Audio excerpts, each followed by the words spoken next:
Selamat datang kembali. Oke, hari ini kita mau bahas lebih dalam ya, materi renungan hari ke-6 yang kamu bagikan. Temanya ini menapaki jalan keselamatan. Kita punya dua sumber nih. Renungan pagi judulnya Berjalan dalam Terang, sama renungan malam proses yang terus berlanjut. Jadi misi kita hari ini ya, mau coba gali intinya. Gimana sih caranya menjalani keselamatan itu setelah kita, katakanlah, menerimanya? Nah ini ada yang menarik nih, semacam paradoks gitu ya. Keselamatan kan sering dibilang itu momen ya, anugerah instan.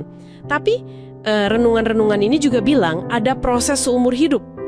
Gimana tuh dua hal ini bisa jalan barengan menurut sumber ini? Coba kita mulai dari yang pagi dulu, berjalan dalam terang.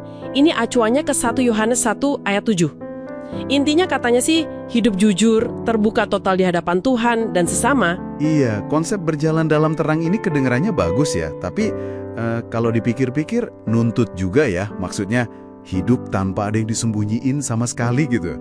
Sumbernya memang bilang buahnya manis, ada persekutuan erat sama Tuhan, sama sesama orang percaya juga. Tapi yang penting di garis bawah ini, terang itu bukan cuma buat, katakanlah, nyingkapin dosa atau kekurangan kita. Justru ini jadi awal dari penyembuhan, dari pertumbuhan, keterbukaan itu jadi kayak pintunya gitu. Oke. Keterbukaan sebagai pintu masuk. Itu nyambung banget ya. Soalnya kalau kita nggak terbuka ya gimana kita tahu area mana yang perlu bertumbuh kan? Dan ini kayaknya langsung nyambung ke renungan yang malam, proses yang terus berlanjut.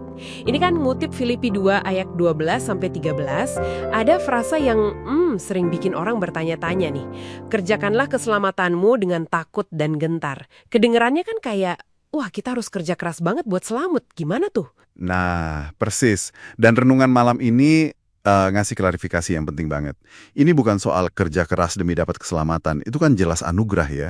Tapi mengerjakan keselamatan di sini tuh lebih kayak bekerja sama atau bermitra gitu sama Tuhan dalam proses pendewasaan kita sehari-hari.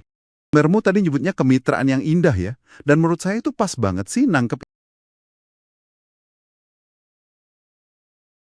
Ya. Jadi bukan usaha sendiri mati-matian, tapi juga bukan cuma dia menunggu aja.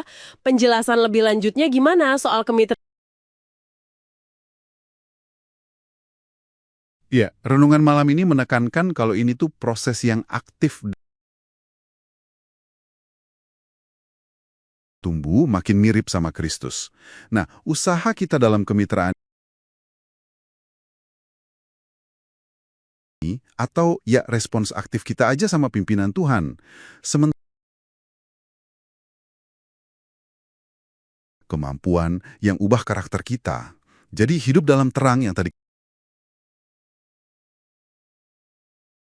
kita tahu, oh area ini nih yang perlu kita kerjakan bareng Tuhan dalam kemitraan itu. Jadi dua-duanya nyambung erat banget, nggak bisa dipisah. Wah, menarik.